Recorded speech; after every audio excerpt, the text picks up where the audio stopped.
S S کے طبی عملے نے اس ہسپتال کو علاج اور طریقہ کار کے تجربات کے لیے استعمال کیا، قیدیوں کو بغیر اجازت آزمائشی مضامین کے طور پر منتخب کیا۔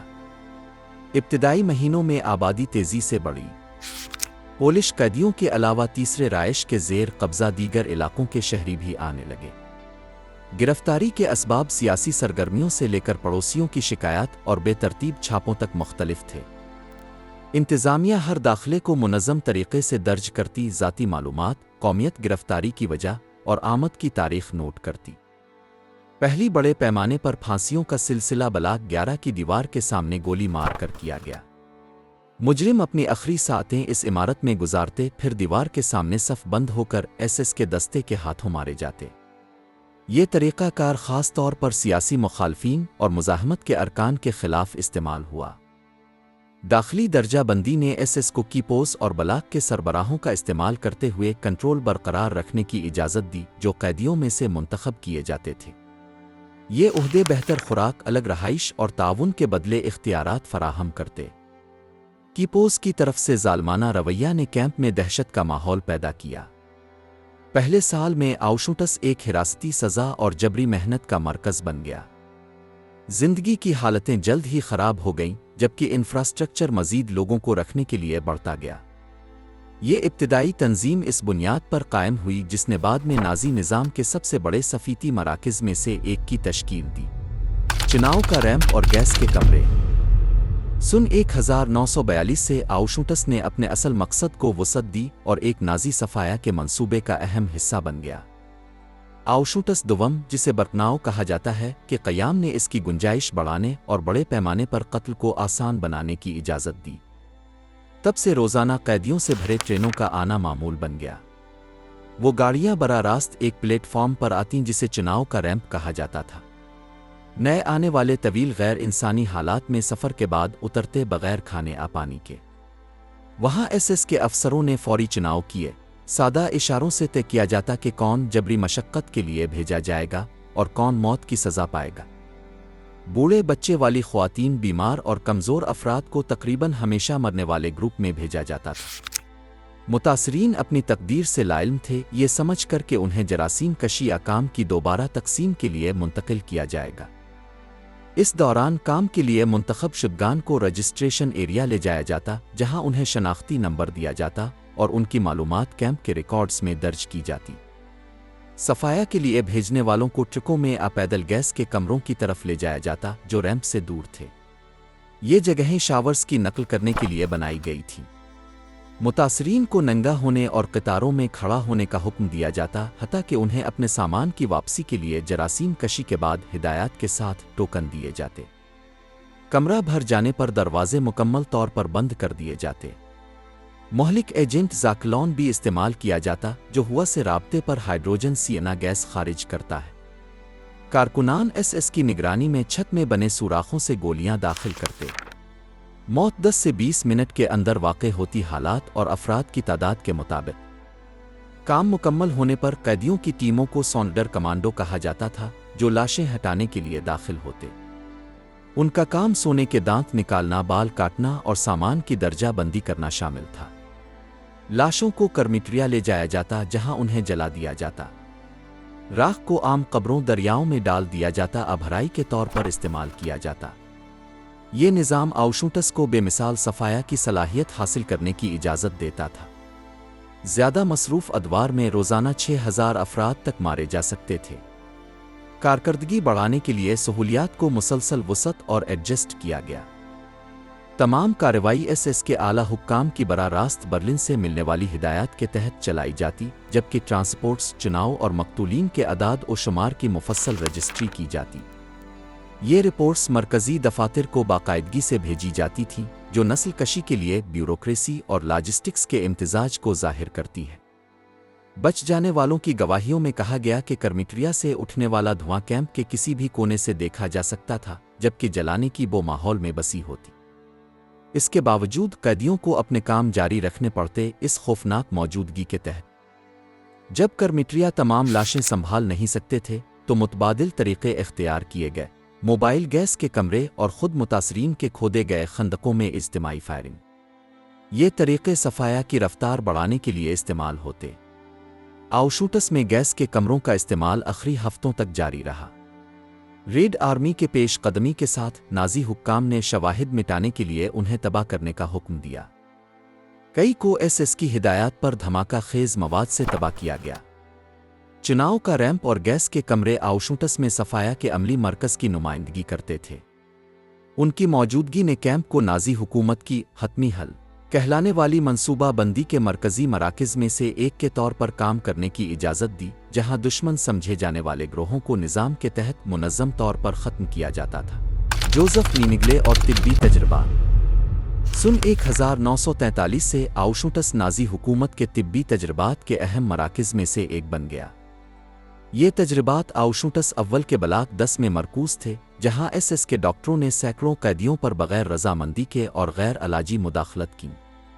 جوزف مینگلے، جو اسی سال اس کیمپ میں تعینات ہوا، نے اپنی تحقیق جڑواں بچوں پر مرکوز کی، جو خاص طور پر نئے آنے والے بچوں میں سے منتخب کیے گئے تھے۔ اس کا مقصد جینیاتی مماثلتوں اور اختلافات کا براہ راست موازنہ کرنا تھا۔ جڑواں بچوں کو ناپا جاتا، وزن کیا جاتا، ریڈیولوجی اور خون کے ٹیسٹ کیے جاتے۔ بعض اوقات ایک بھائی کا آپریشن کیا جاتا جبکہ دوسرا حوالہ کے طور پر رہتا۔ اگر ایک مر جاتا تو دوسرے کو قتل کر کے مقابلتی پوسٹ مارٹم کیا جاتا۔ جڑواں بچوں کے مطالعات کے علاوہ بونیپنگ، جسمانی نقائص اور دیگر جسمانی خصوصیات والے افراد پر بھی مداخلت کی گئی۔ قیدیوں سے بغیر بے ہوشی کے اعضاء نکالے گئے، اعضاء کاٹے گئے اور جارحانہ طریقہ کار اپنائے گئے۔ کچھ تجربات میں ٹافس، ملیریا، تبدق کی جان بوجھ کر منتقلی شامل تھی تاکہ بیماریوں کے کورس کو دیکھا جائے اور ممکنہ علاجوں کا جائزہ لیا جا سکے۔ بلاک 10 میں نس بندی کے تجربات بھی کیے گئے۔ کارل کلوبرگ اور ہارسٹ شومین کی نگرانی میں خواتین کی تولیدی صلاحیت کو ختم کرنے کے لیے ریڈی ایشن، کیمیائی انجیکشن اور غیر علاجی جراحی کی گئی۔ ان تکنیکوں سے سینکڑوں قیدی خواتین متاثر ہوئیں، جن میں سے کئی کو ناقابل تلافی نقصان پہنچا، وہ ان مداخلتوں کی وجہ سے فوت ہو گئیں۔ طریقہ کار میں ہڈیوں کے ٹرانسپلانٹ، ٹشوز کی بحالی کے مطالعات اور کیمیائی مرکبات کے تجربات شامل تھے۔ کچھ تجربات میں جراثیم کش علاج کی تاثیر جانچنے کے لیے زخمیوں کو جان بوجھ کر متاثر کیا گیا۔ قیدیوں کو بے حرکت رکھا گیا اور سخت حالات میں رکھا گیا، بغیر ان کی شرکت سے انکار کرنے کا موقع دیے۔ نتیجہ میں عضو کاٹنا، پھیلنے والے انفیکشن اور موت شامل تھے۔ ان تجربات کے لیے منتخب افراد کو براہ راست ریمپ پر اباراک سے ایس ڈاکٹروں کے معیار کے مطابق نکالا جاتا تھا۔ ہر کیس کو مخصوص فائلوں میں درج کیا جاتا اور موت کے بعد کیے گئے پوسٹ مارٹمز کے نتائج شامل کیے جاتے۔ یہ تجربات صرف بلاک 10 تک محدود نہ رہے۔ برکناؤ میں اضافی خواتین کے امراض نسواں کے عمل اور سردی کی مزاحمت کے تجربات بھی کیے گئے۔ ان میں قیدیوں کو برفیلے پانی میں غوطہ لگایا جاتا، کم درجہ حرارت کے سامنے رکھا جاتا تاکہ ہائپوتھرمیا کے اثرات اور دوبارہ زندہ کرنے کی صلاحیتیں جانچی جا سکیں۔ حاصل شدہ معلومات نازی حکومت سے وابستہ طبی اداروں کو بھیجی گئیں۔ کچھ نتائج ایس کے اندرونی اجلاسوں میں شائع پیش کیے گئے۔ تاہم بہت سی معلومات جنگ کے آخری مہینوں میں بکھر گئی یا تباہ کر دی گئی۔ ان تجربات کے حالات اس وقت کی طبی اخلاقیات کے اصولوں کی خلاف ورزی کرتے تھے۔ مداخلت بغیر رضامندی، بغیر حفاظت کی ضمانت اور جنگی مشین اور حکومت کے کنٹرول کے لیے کی جاتی تھی۔ تجربات میں شامل قیدیوں کو مداخلت کے بعد طبی مدد نہیں دی جاتی تھی اور اکثر انہیں نئے تجربات کے لیے نااہل سمجھ کر ختم کر دیا جاتا تھا۔ بچ جانے والوں کے کچھ گواہوں نے کہا کہ انہوں نے چناؤ اور باراکس واپس آنے والے قیدیوں کی جسمانی حالتیں دیکھی ہیں۔ نظر آنے والے زخم، عضو کاٹنا اور بغیر علاج کے بیماریوں کی علامات ان لوگوں نے محسوس کیں جو متاثرہ قیدیوں کے ساتھ تھے۔ ان کی موجودگی نے کیمپ کے اندر خوف پیدا کیا۔ آؤشوٹس میں طبی سرگرمیاں نازی حکومت کے نافذ کردہ ظلم کے ڈھانچے کا حصہ تھیں۔ جرمن یونیورسٹیوں سے فارغ التحصیل پیشہ ور افراد کی شرکت اور طبی معاونین کی تعاون نے اس بات کا ثبوت دیا کہ سائنسی شعبے بھی نسل کشی کی حکمت عملیوں میں شامل تھے۔ ان تجربات کے لیے استعمال ہونے والے انفراسٹرکچر کو کیمپ کے آخری مہینوں میں آہستہ آہستہ ختم کیا گیا، دیگر سہولیات کے ساتھ۔ جبری محنت، موت تک استحصال۔ ابتدائی مہینوں سے آؤشوٹس نے جبری محنت کو اپنے آپریشنل ڈھانچے کا مرکزی ستون بنایا۔ یہ عمل نہ صرف نازی حکومت کی اقتصادی ضروریات کا جواب تھا بلکہ ایک منصوبہ بند صفایا کا طریقہ بھی تھا۔ قیدیوں کو جسمانی طور پر تھکا دینے والے کام کرنے پر مجبور کیا جاتا، ایسے حالات میں جہاں ان کی صحت آہستہ آہستہ خراب ہوتی اور آخرکار موت واقع ہو جاتی۔ دن کا آغاز طلوع آفتاب سے پہلے ہوتا اور 12 گھنٹوں سے زیادہ جاری رہتا۔ ہر صبح قیدیوں کو مرکزی صحن میں جمع کیا جاتا تاکہ لازمی گنتی کی جا سکے اور انہیں محنتی گروپوں میں تقسیم کیا جاتا۔ محافظوں کی نگرانی میں انہیں کیمپ کے اندر یا باہر کام کے مقامات پر لے جایا جاتا، جن میں سے کئی کلومیٹر دور ہوتے جنہیں پیدل طے کرنا پڑتا۔ مقررہ کاموں میں کھائی کھودنا، سڑکیں بنانا، بھاری سامان لے جانا، کانوں سے پتھر نکالنا اور سہولیات کی توسیع شامل تھیں۔ انہیں کرمٹریا کی تعمیر میں بھی شامل کیا گیا، حالانکہ اصل مقصد سے وہ لائل تھے۔ آلات کم تھے اور حفاظتی سازو سامان دستیاب نہیں تھا۔ روزانہ کی خوراک جسمانی محنت کے لیے ناکافی تھی۔ خوراک میں صرف روٹی، پتلی سوپ اور کالا کافی شامل تھا، جو وزن میں مسلسل کمی کا باعث بنتی۔ غذائی قلت اور شدید محنت کے سبب قیدی بے ہوش ہو جاتے، زخمی ہوتے اور گر پڑتے۔ جو لوگ کام جاری رکھنے کے قابل نہ ہوتے انہیں سزا دی جاتی، قتل کیا جاتا، صفایا کے لیے بھیج دیا جاتا۔ نگرانی ایس کے محافظوں اور کیپوز کے ہاتھ میں تھی، جو تشدد کے ذریعے نظم قائم رکھتے۔ سزاؤں میں مار پیٹ، کوڑے مارنا اور عوامی ذلت شامل تھی۔ اگر پیداوار کے اہداف پورے نہ ہوتے تو پورے گروپ کو اجتماعی سزا دی جاتی۔ آؤشوٹس میں آئی جی فاربن کے صنعتی علاقے تھے، جو بویا کیمیکل پلانٹ کے لیے ذمہ دار تھا، جہاں مصنوعی ربر اور ایندھن تیار کیے جاتے تھے۔ قیدی وہاں زہریلے مادوں کے سامنا کرتے اور شدید دباؤ میں کام کرتے، کئی مہینوں میں ہلاک ہو جاتے۔ علاوہ ازیں وہ ہتھیاروں کی فیکٹریوں، میٹل ورکشاپس اور ضبط شدہ سامان کی درجہ بندی والے گوداموں کو کینیڈا میں کام کرتے، جہاں نسبتاً ہلکے کام کی فہرست میں انتظار کرنے والوں کی لمبی قطاریں تھیں۔ کام کے مقامات تک پہنچنے کے لیے سخت نگرانی ہوتی، باڑوں اور کنٹرول پوائنٹ سے گزرنا پڑتا۔ راستے میں گرنے والے کو فوراً مار دیا جاتا۔ قطاریں منظم رکھی جاتی اور کسی کے پیچھے ہٹنے پر سخت رد عمل ہوتا۔ کان کنی کے کام خاص طور پر تھکا دینے والے تھے۔ قیدیوں کو بھاری پتھر اوپر چڑھانا پڑتے، جس سے ان کی توانائی ختم ہو جاتی۔ گرنے والوں کو مارا دھکا دیا جاتا تاکہ وہ رفتار برقرار رکھیں۔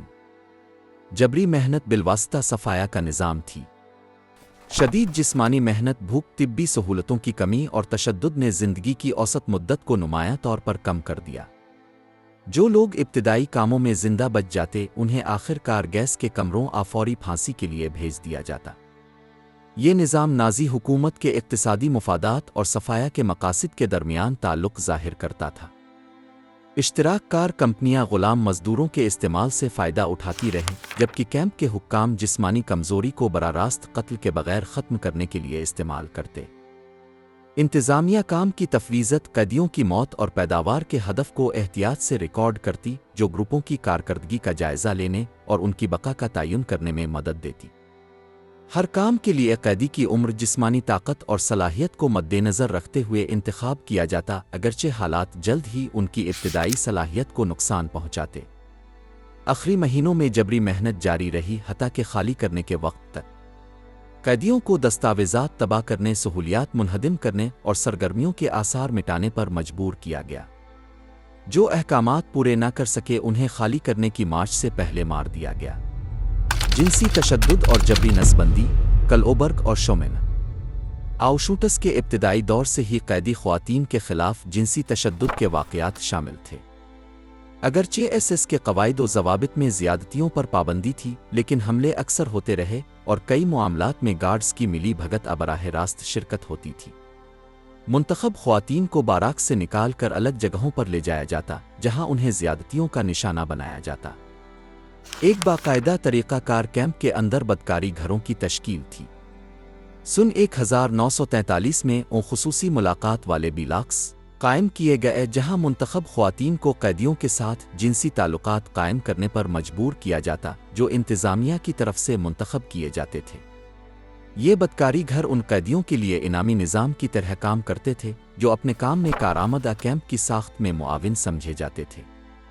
ان خواتین کا انتخاب نوجوان اور صحت مند قیدیوں میں سے کیا جاتا تھا۔ انتخاب جسمانی معائنہ اور لازمی انٹرویوز کے ذریعے ہوتا۔ منتخب ہونے کے بعد انہیں محدود جگہوں پر رکھا جاتا جہاں مستقل نگرانی ہوتی۔ شرکت سے انکار کرنے پر سزا خطرناک جبری محنت اب پھانسی کی فہرست میں شامل کیے جانے کا خطرہ ہوتا۔ منظم بدکاری گھروں کے علاوہ اس کے افراد کی طرف سے انفرادی جنسی حملے بھی ہوتے تھے۔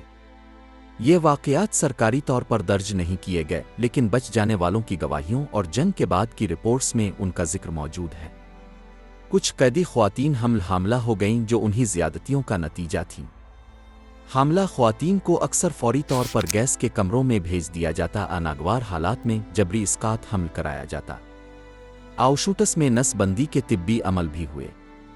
یہ تجربات اس کے ڈاکٹروں بشمول کارل کلوبرگ اور ہورسٹ شومن کی نگرانی میں کیے گئے۔ استعمال ہونے والی تکنیکوں میں رحم میں کیمیائی مادے کا انجیکشن، تولیدی اعضاء کو اعظم ریڈی ایشن کے سامنے رکھنا اور غیر علاجی جراحی شامل تھیں جو اندرونی ٹشوز کو ناقابل تلافی نقصان پہنچاتی تھیں۔ ان مداخلتوں کا شکار قیدی خواتین کو مناسب بے ہوشی آباد اعضاء نگہداشت نہیں دی گئی۔ کئی شدید انفیکشن، خون بہنا اور دائمی درد کا شکار ہوئیں۔ ایک نمایاں تعداد موت کے منہ میں چلی گئی۔ جو قیدی مزید تجربات کے قابل نہ سمجھی گئیں انہیں ختم کر دیا گیا۔ کیمپ کے طبی ریکارڈز میں کیے گئے تجربات، حاصل شدہ نتائج اور مریضوں کی رد عمل کی تفصیلات درج تھیں۔ ان معلومات کا ایک حصہ جرمنی میں طبی اداروں کو بھیجا گیا، جہاں مشرقی یورپ کی زیر قبضہ آبادی میں بڑے پیمانے پر نس بندی کے امکانات کا جائزہ لیا جاتا تھا۔ آؤشوٹس میں جنسی تشدد ظلم کے وسیع تر نظام کا حصہ تھا، جس میں قیدی خواتین کو استحصال کی اشیاء بنا دیا گیا۔ طبی عملے، کیمپ حکام اور انتظامی ڈھانچوں کی شرکت نے نازی نظام کے مختلف شعبوں کے درمیان ہم آہنگی کو ظاہر کیا۔ ان حملوں کے جسمانی اور نفسیاتی اثرات کو کیمپ کے دوران کوئی توجہ تسلیم نہیں ملا۔ بچ جانے والی قیدی خواتین باراکس کے اندر اور باہر بدنامی کا سامنا کرتی رہے، جس نے انہیں اپنی تجربات شیئر کرنے سے روکا۔ جنسی تشدد اور نس بندی پر مبنی گواہیوں کا ایک حصہ کیمپ کی آزادی کے کئی دہائیوں بعد ہی دستاویزی شکل میں سامنے آیا۔ بدکاری گھروں کی انفراسٹرکچر کو آؤشوٹس کے آخری ہفتوں میں دیگر اہم سہولیات کے ساتھ ختم کیا گیا۔ ان سرگرمیوں سے متعلق کچھ سرکاری دستاویزات بھی ثبوت مٹانے کی کوششوں کے دوران تباہ کر دی گئیں۔ بچوں کا صفایا اور تجربات۔ آؤشوٹس نے اپنے ابتدائی سالوں سے ہی ہزاروں بچوں کو قبول کیا۔ ان میں سے کئی اپنے خاندانوں کے ساتھ نازی قابض ممالک سے منظم ٹرانسپورٹیشن کے ذریعے آئے تھے۔ زیادہ تر بچوں کو ریمپ پر براہ راست منتخب کیا جاتا تاکہ انہیں فوری طور پر گیس کے کمروں میں مار دیا جائے، کیونکہ انہیں جبری محنت کے قابل کیمپ کے لیے معاشی فائدہ مند نہیں سمجھا جاتا تھا۔ چھوٹے بچوں کو انتخاب کے دوران ان کی ماؤں سے الگ کر دیا جاتا۔ بعض اوقات جو خواتین اپنے بچوں کے ساتھ رہنے کی کوشش کرتیں انہیں بھی گیس کے کمروں کے لیے منتخب کردہ گروپ میں شامل کر لیا جاتا تھا۔ ایس کے افسروں نے قیدی خواتین کو بچوں کو حوالے کرنے کی ہدایت دی، اس بہانے کہ انہیں خصوصی نگہداشت کے علاقوں میں منتقل کیا جائے گا، حالانکہ اصل منزل صفایا تھی۔ کچھ بچوں کو عارضی طور پر زندہ رکھا گیا تاکہ انہیں طبی تجربات میں استعمال کیا جا سکے۔ جڑواں بچے جسمانی معذوری والے اور خاص کیسز کو جوزف مینگلے اور دیگر ایس ڈاکٹروں کی زیر نگرانی تحقیق کے لیے منتخب کیا گیا۔ ان بچوں پر جسمانی ناپ تول، خون کے نمونے لینا، جراحی اور دیگر جارحانہ ٹیسٹ کیے گئے بغیر ان کی رضامندی مناسب بے ہوشی کے۔ ریکارڈز بتاتے ہیں کہ بچوں پر کیے گئے تجربات میں کیمیائی انجیکشن، عضو کاٹنا، سردی کی مزاحمت کے ٹیسٹ اور متعدی بیماریوں کے مطالعے شامل تھے۔ بہت سے منتخب شدہ بچے ان تجربات کے دوران ہلاک ہو گئے یا تجربات کے ختم ہونے پر فوری طور پر قتل کر دیے گئے تاکہ مقابلتی پوسٹ مارٹم کیے جا سکیں۔ ان تحقیقات کے نتائج اندرونی رپورٹس میں درج کیے گئے اور جرمنی کے طبی اداروں کو بھیجے گئے۔